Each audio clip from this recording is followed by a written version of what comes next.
Welcome back. 7:53.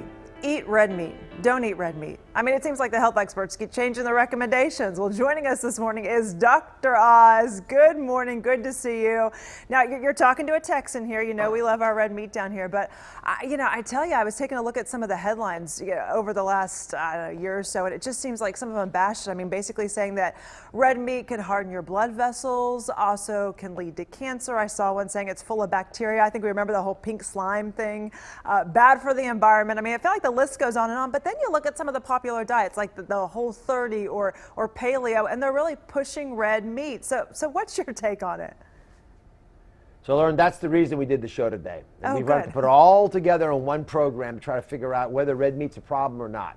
So let me lay it down if I can. First off, what you said about the World Health Organization report on red meat is true. The World Health Organization, which is an international body that's able to articulate, looking at all the data, whether it's a problem or not, does believe that red meat is an issue. However, it's a much bigger problem if the meat has been processed, making it into a sausage or salami or pastrami. All that processing means you're adding preservatives, and that takes it away from the grass-fed red meat that a lot of Americans still think are okay.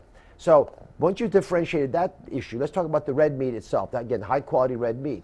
If you eat it in moderation, which is 3 servings a week, the size of your palm, most medical groups say, you know what, that's okay, because the issue with taking away all red meat is you replace it with food that's not as good as red meat. Got it. And so you've got to do that math equation and figure out which way to go. So my take and my recommendation is red meat 3 times a week, recognizing all the other issues around it, but you got to lean green. Do what your mom said. Have lots of leafy green vegetables, broccoli, all that good stuff around the meat, and so that it's not the only thing you're eating at those meals. And you know what? For breakfast, you got to cut back on sausage. Yeah. And bacon.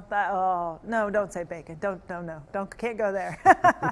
All right. So, and then you'll be talking about portion size, some of the best cuts and options on your show. So something to tune in to watch. Also, you're going to be talking about DNA testing. I know.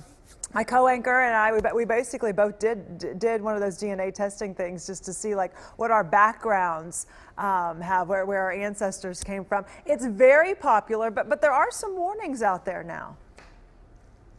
Well, the data that's used to calculate your genetic background is pretty much owned by the company. Now they're putting disclosures out there so you can protect it, but that's one concern. I personally feel that you're better off getting the data and benefiting from it. I, like you, have gotten my DNA testing sequenced and try to use it to figure out how my family's going to find the best path to health. It is worth taking advantage of this incredibly advanced technology that's out there, but you also have to be careful about finding out things that can be problematic for your family, like siblings aren't really related. And that's actually a show we're doing later this week where folks innocently find out their DNA and then realize they're not related to their father. And you recognize that somewhere along the line there was in vitro process. This was not talked about 25, 30 years ago. So a lot of times women who they couldn't conceive a child would find that it was the husband that was the problem, and they would get sperm to fertilize with, but it wasn't made public. And the kids never heard about it either. Sometimes the dads didn't even know. Yeah, that sounds like a lot of drama. And then there's the concerns about privacy. I know we heard about that one case where they were, the cold case where they were trying to track down the serial killer. And they actually did it, they came forward and said that they did it through one of these DNA companies because they were able to use, I guess, one of his siblings and was able to link him through all this DNA. So I think there's some privacy concerns now.